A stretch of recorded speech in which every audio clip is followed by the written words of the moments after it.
అయ్యా లేవదు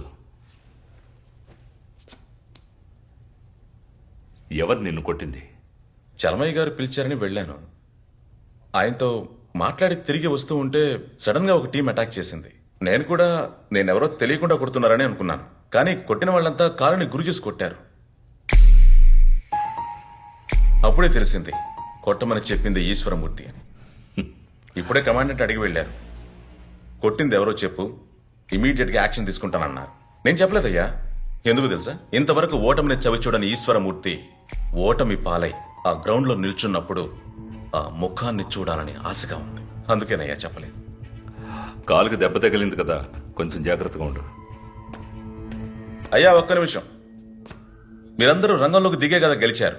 నేను మాత్రం రంగంలోకి ఎందుకు దిగకూడదనుకుంటున్నారు? రంగంలోకి దిగకూడదని నేను అనుకునేంత పెద్దవాడివి కాదు నువ్వు.